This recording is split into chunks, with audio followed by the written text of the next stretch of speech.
And welcome back, everybody, for the continuation of our first match here in the opening day of playoffs of the PCS Summer. I'm still Pyrotechnics. He is still Clement.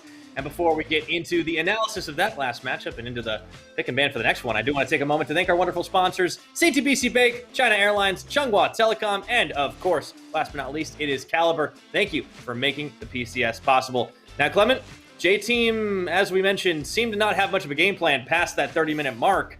Let's see what their game plan is going into game two. This is, I want to see the adaptation. I want to see what happens when they come in and see immediately follow it.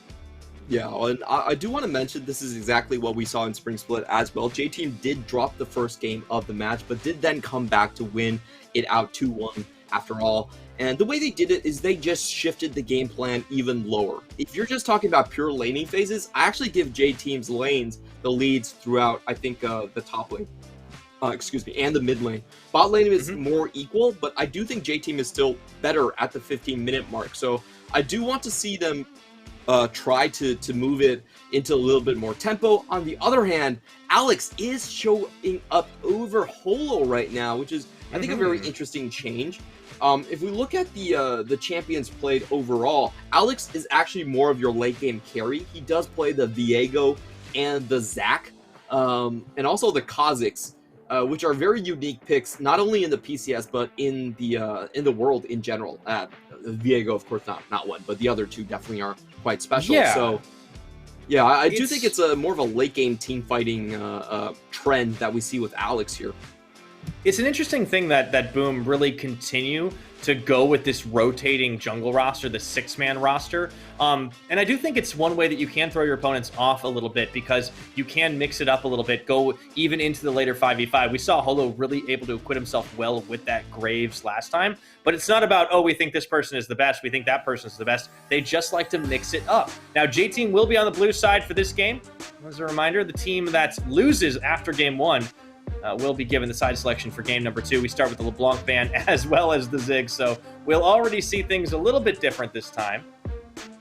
I do want to add that I feel like Alex is more of the jungler that they actually rely in the crunch. So we have seen Holo play games that are not as close. They ran Holo in both PSG matchups. They ran Holo against all of the non-top 4 teams. But when it came to Beyond Gaming and Machi, they actually went with Alex. So that's something to know. I do feel like Alex, with his years of experience and high-pressure situations, he did play in the LPL under EDG. Right. So I do think he is probably more experienced and someone that they want to just close out the game early. And I love this from J-Team. Finally, they understand what their matchup is here. They should be going for a faster game strategy overall, and Renekton does showcase that. Yeah, just going to give that to the hands of Rest and go for the strong early game pick. This is a little bit more of that conventional draft for a number of these other teams, but J-Team on the blue side finally grabbing it for themselves. Boom taking their time.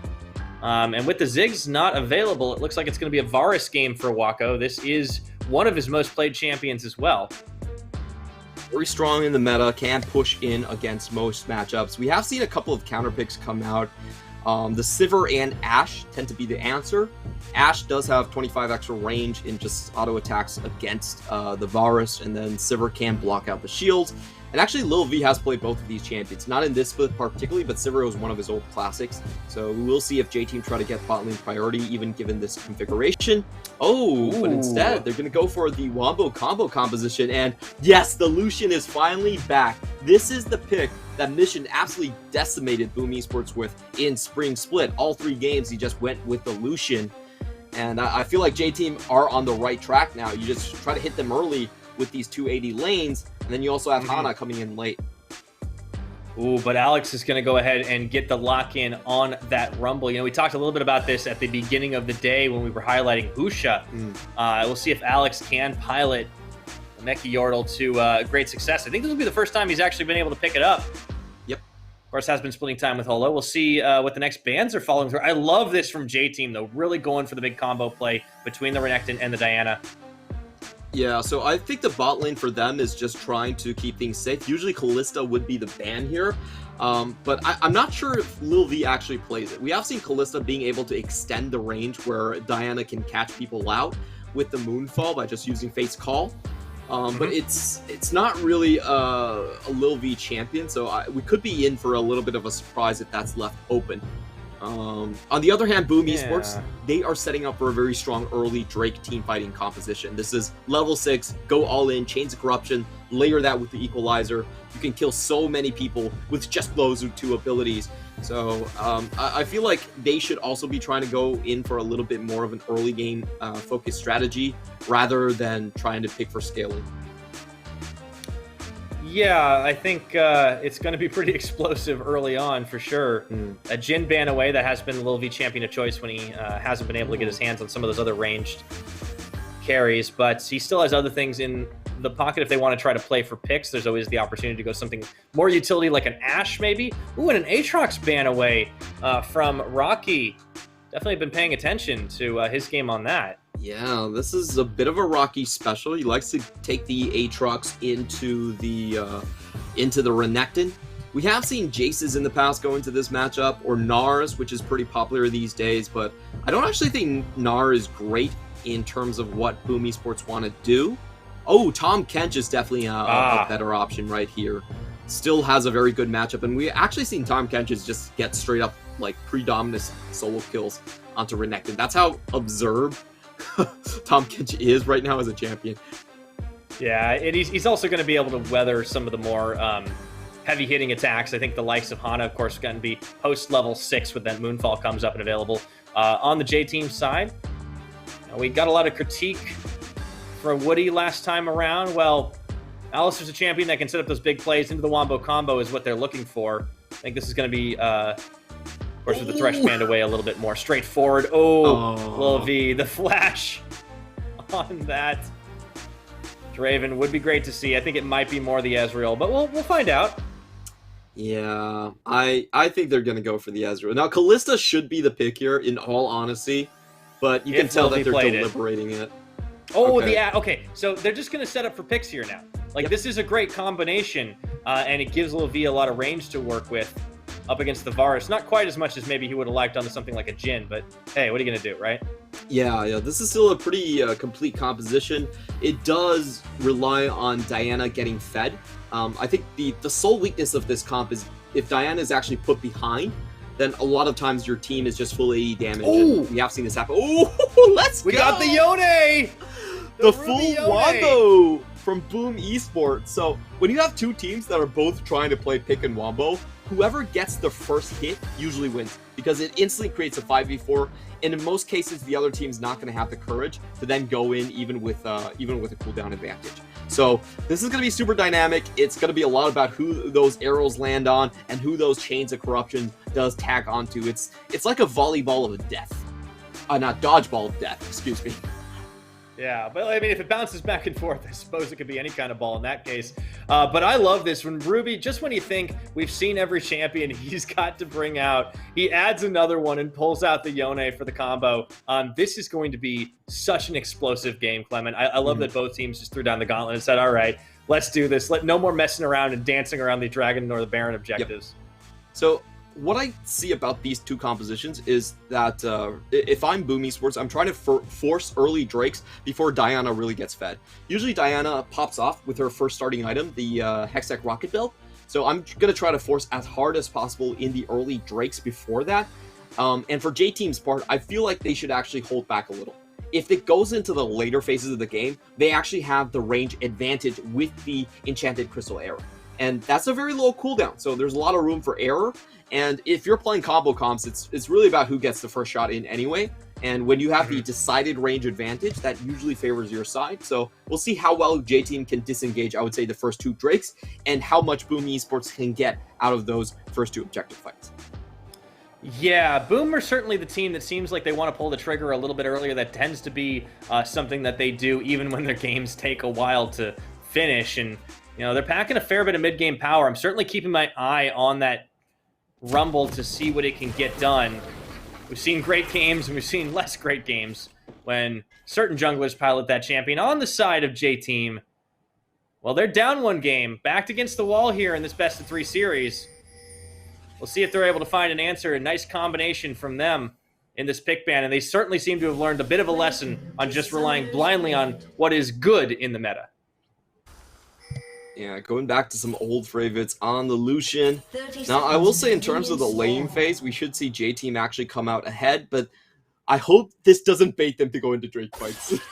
that would definitely be a mistake. You're supposed to sit on those laning leads and make them even larger for the first 2 Drakes at the very least. Just taking a look at the builds right here. Alex is going for something really interesting here. Actually going to go with the Dark Harvest to get extra damage. You know, not going for the Predator, just going for a full late game.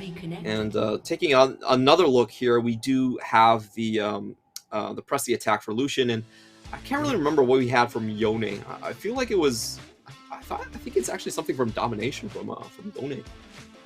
I think so. We'll see when we get back in. It looks like there is an early game pause on this one, so we'll be getting back into the game as soon as we can. But, you know, across the board, you talked about J-Team, how they should have a little bit more of an advantageous position in the laning phase, and that does seem to be playing to the strengths that this team has. So, you know, what's the time limit that we're really looking at? Is it like that 10-minute timer before things really start to heat up and J-Team really needs to try and get ahead before they can feel more confident in taking on those objective fights? Or is it a little bit more leeway that they have? I think it really does come down to the Rocket Bell time, and usually that's around like 13, 14 minutes coming in from Diana. So first 2 Drakes, in my expectation, should go over to the side of Boom Esports here. And later on, because of the engage range here, I do start to favor J-Team a little bit. However, I will say Yone is also an incredibly well-scaling champion. You can't really itemize against him. He has true damage on his kit. And, he's not actually going to go for domination. Yep, that is usually the standard when you are going up against Lucians. You want to stay alive a little bit longer in terms of the laning phase. The rest of the runes, pretty standard right here. And we are going to get opposite starts, one going from the top side, so, you know, usually we have to beware of some sort of dive shenanigan. But this time with the Diana, I actually don't think that J-Team have that many opportunities, probably just a full clear build. Yeah, it seems to be following along a certain formula when we do see a Diana on one side of the rift and another champion that can maybe get into those mid-game team fights. On the other, is that Diana is going to pretty much just disappear into the jungle until level 6 hits, and then all of a sudden, all hell breaks loose. But for now, we might be settling into a quiet start. Clement, this mid-lane matchup, you know, particularly the Yone, how does he fare up against the likes of this Lucian? Because right now, he's kind of waiting for the wave to come back his way. Yeah, Yone, not a particularly good laning phase champion. I think his strengths really come from the fact that he can chase down very well. If you have an immobile carry like an Ashe, it's actually very difficult to get away from a Yone. He does get extra movement speed when he's popped his E, and he can always just fly back. So not super easy to take him out. And his consistency with his ultimate is very strong. With the Fate sealed, as you see a good trade coming in from Ruby. He's got the shield. Oh yeah, put some damage in. I think he's less combo reliant compared to something like the Yasuo, which does need usually another knock-up coming from a teammate, while as Yone can just do it himself. A little less dependent. Speaking of, though, Alex is looking for a level 3 gank, actually sniffing around the side, decides not going to be able to pull it off, and, you know, that's difficult. Mission, he's holding on to the flash, of course, but also has that relentless pursuit, able to safely back away under the side of turret. Of course, ganking probably not going to be expected to be matched at all, as Hana's just focused on power farming. Does have a level advantage right now. As is expected coming in from the Dianas, and usually as a Diana, if you can split the scuttles, you're pretty happy for that. Alex did get spotted on the ward, trying to get the gank in. And very well played by Res. Actually getting a proxy this early on is tremendous, and it should alert Boom to the fact that their jungle positioning has been spotted out. There's really no doubt about it for them at this point. Yeah, it's a really great start. When you can get your top laner just dirty farming, and there's not a lot that can be answered for, it can be a bit of trouble for the enemy team. So, back to lane he goes, but they know that Alex should be bottom side of the map at the moment. J-Team playing pretty safe, but building up those slow leads. Not going for the big kills early on, or really trying to get a little bit of a combo. Waiting for Hana to hit that level 6 mark, and then things should open up.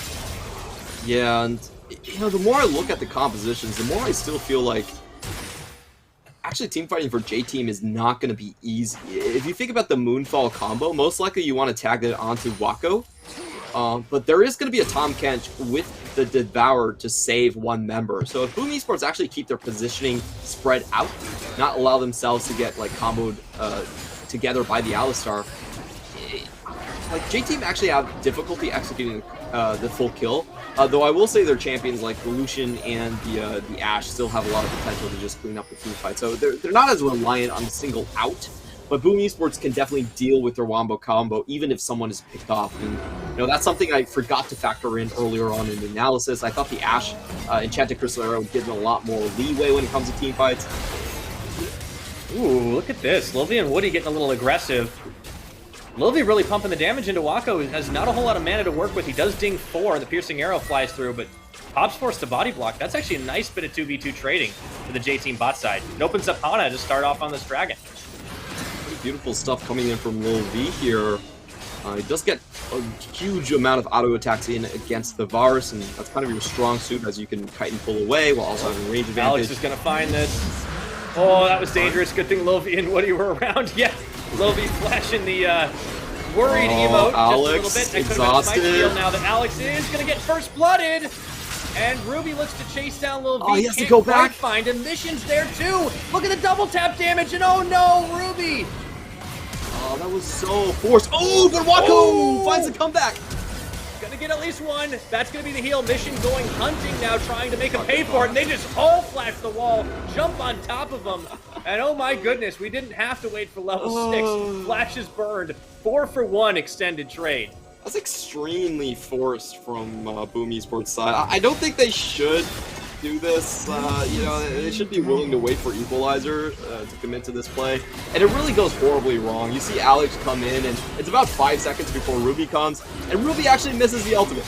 Ruby, he should ult on the full 3-man rather than just trying to catch out Lil V.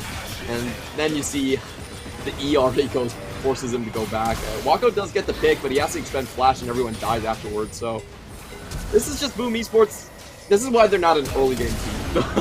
I feel like they tend to overforce with mid jungle quite a bit, and it just wasn't worth it. Yeah, it's a little funky, but this really starts to accelerate the J-Team game plan. They get 2 kills of those on to Hana. So he's hit level 6. He actually has a timing window that Alex doesn't at the moment, as he does go in for a little bit of counter jungling, taking away that red buff. But yeah, Hana can look to start setting up some plays right now, and J-Team, that went exactly as they'd hoped and more, I think. It's hard to understate how bad this is for Boom Esports, because if you look at the next Drake, Wako still doesn't have his flash. And that's... I don't see really how you win this fight. If Wako doesn't have flash, that means no first 2 Drakes. Ooh, Woody though. He does get pulled in. That's going to be the Moonfall. Big stun, and they're just trying to carve off the flank. Does have the blast cone, but he kind of leaves Hana for dead, but Mission was there for the defense. Turn around, J-Team actually finding not 1, not 2, but 3 answers, a triple kill for Mission. And yeah, okay, Wako, you take down Woody, but was it worth it? Oh, Lil V doesn't die. Good dodge on his part. Staying alive. You should get out of there, Lil V. I don't know what you're doing, buddy. Oh, Ashe Arrow. Oh my goodness. Oh, it makes it look easy. That was necessary. You don't want to give Mission a quadra kill this early on. So, yeah, that's true. I respect that. He knew he was dead one way or the other. Yeah. Oh. Well, not much to say about that, honestly. It was just Boom Esports, again, trying to hard force the situation. I kind of understand this. They're so far behind at this point. They feel like they have to do something. But just look at the combo timings here. Equalizer is already finished before the Fate Sealed even comes out. So, like, what is there to do here? It was a pretty good Fate Seal. I give him that. But there's no crowd control layering on it, and Wako still doesn't have Chains of Corruption, and then he just, like, overstays for this play. He even sees Lucian on the ward here, so he knows he's a dead man. Yeah, unfortunate, really, that Boom, they try to stop the bleeding, but they end up just bleeding a little bit more here. J-Team getting a huge lead in this game, about 3,000 gold. Hana gets a free, uncontested Rift Herald now, and this can accelerate the J-Team game plan. Mission and Hana already fed prior to 10 minutes. Yeah, the laning phase is pretty much over. Like, there's nothing Ruby can do at this point, and it's gonna take a bit of a miracle teamfight for Boom Esports to come back, especially with the summoners disadvantage they have. If you look at the entire bottom side of the map, none of them have flashes. That's yeah, that's such a good scenario for Hana. I just don't see Boom Esports contesting the second Drake whatsoever. And I feel like Boom Esports, they still have a lot of power in the late game, but it's probably going to take a Baron fight for them to come back at this point. Yeah, and the way this game is going, I mean, that's a long 10 minutes to wait before Baron's even remotely possible, and then probably a lot longer after that. Meanwhile, this top lane, that's one of the least interactive lanes that we've had. It's just going to be a little bit more laid back, a little bit more relaxed. Wouldn't be surprised if J-Team's bottom lane start to throw their weight around a little bit. Woody's certainly doing a lot better this game than he did last time around. The Alistar, a little bit simpler. He does have great pickoffs here and there, and you know, J-Team has been able to just utilize this Ashe versus Varus matchup to roll him out of the lane a little bit quicker. Mission is so incredibly fed at this point. I do want to see his gold chart as he's going to take down the entire mid lane tower. Oh, Alex is going to be forced to equalize here. They get another charge, they get even more chip damage on it, and Ruby's still forced down under. I mean, this is real difficult to deal with. Look at how confident Mission's playing right now, just stepping forward, knows he can get out of there. Alex around the side, but there's nothing Boom can do. Yeah, just the early game gone way too far for them, and indeed, no contest on this Drake fight. When you draft for a Drake fighting composition and you don't get Drake fight priority, it just feels so bad. This team can't really play, I think, in a side lane fashion. See if Alex gets something here. Yeah, gank through an Ekton, why not? They're going to go for it here as the Dragon gets taken down across the map. They will manage it. Did require both Alex and Rocky's ultimates, but you know, I guess you got to get something back, and it's better than nothing. Pretty good find on their part. You have to do something at this point, as the bot lane also gets out of dodge on Boom Esports' side.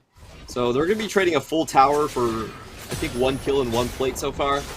Not really worth it, and unfortunately for Boom Esports, yeah, their game plan is just massively delayed.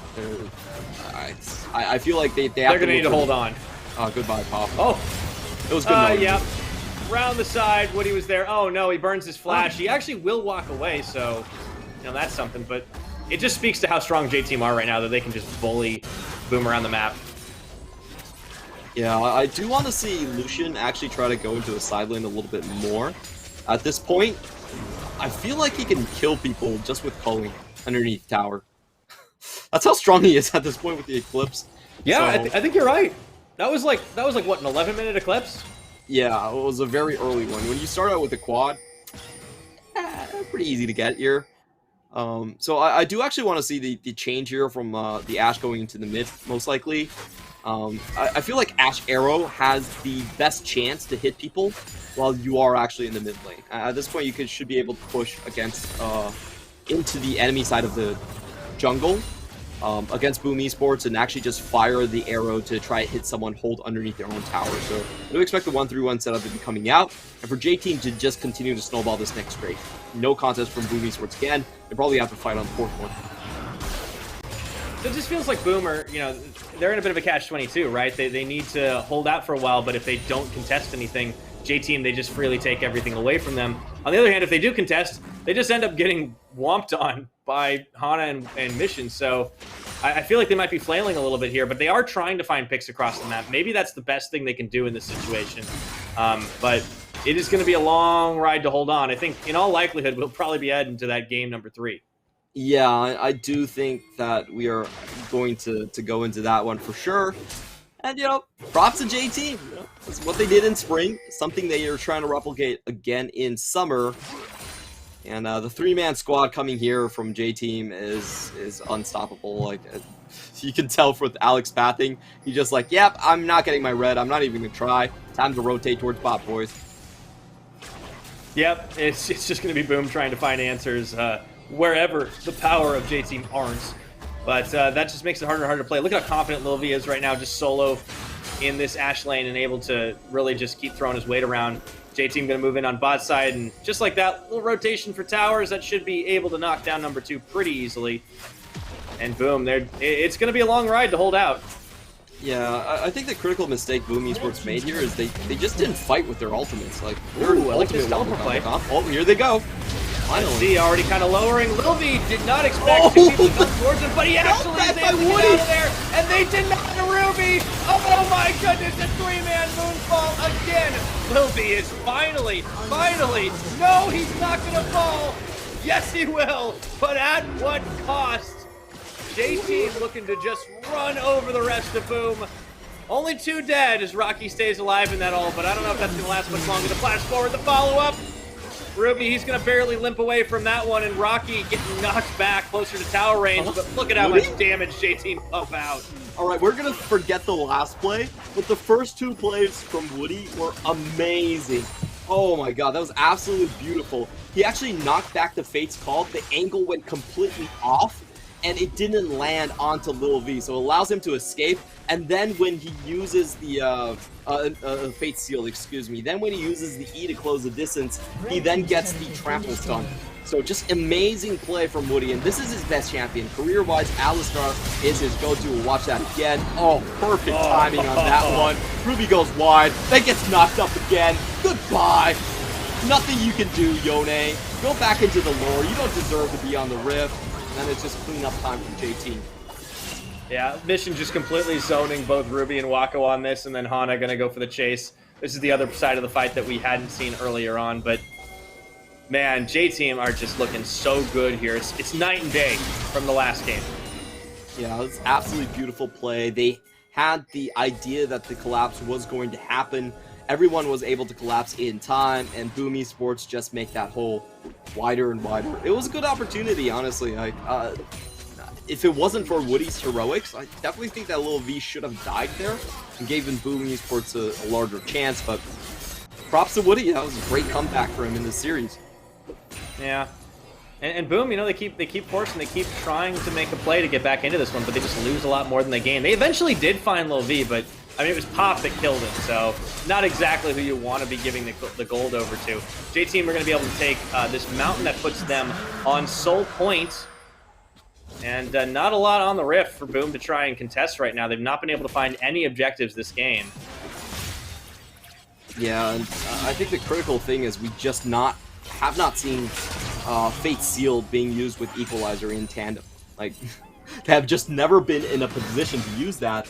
And I just feel like Boom Esports were a little bit too hasty this game. They committed to 2 large team fights before their ultimates were really all unlocked. Even in the second team fight where they had Equalizer and Fate Seal, they didn't have the Chains of Corruption. So, unfortunately, not being able to play this composition. And this is pretty on par for what we've seen from Boom Esports. Their Wombo comp has been sorely lacking in timing coordination. Well, and when you let yourself get behind early on and you try to take the coin flip anyways, it's not really a coin flip anymore. It's more of a 60-40 or a 70-30 in your opponent's favor. They're just going to keep on growing. Shelly popped up topside. Mission's help. You know, they can kind of just do this. Just push, rotate, back and buy, repeat. And boom, you know, they're running out of time as they try to run out the clock. It's not even 18 minutes yet. And we're already looking at Tier 2 being pushed on. Shelly will get popped, so they're able to stop it, but big culling, flipping both Ruby and Alex's health bar, and Ruby nearly bites it. What did I say? The culling at this point, just from Mission, could definitely kill. And it could kill probably 2 targets there. If Boom Esports didn't dodge, the culling alone could kill 2 people. That's how far Mission is. They're still going to be able to get this tower. Yeah, it's too much power between the 2 carries, you know. I mean, I think Hana's pretty scary, but right now Mission is the one that's just making this look so easy.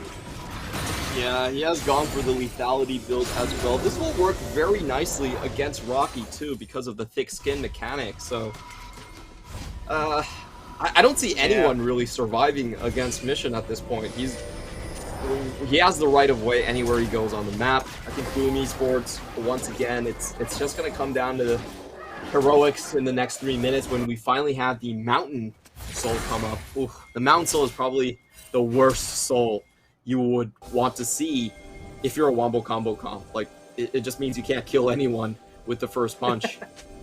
Yeah, and I think the heroics are going to get harder and harder for Boom as the game goes on, unfortunately. You know, they still you know, they're still waiting for that mythical late game, but it's starting to feel a little bit less of a mantra and maybe more of a excuse at this point.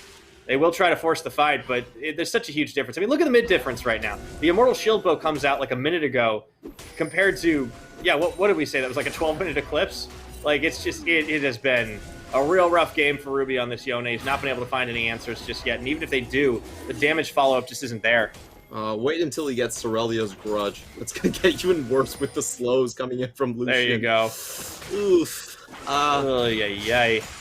Yeah, no one can tank against him at this point, and I really like the itemization for early armor penetration because it does work great against Rocky's build. He's getting a lot of value against an Frostborn Gauntlet.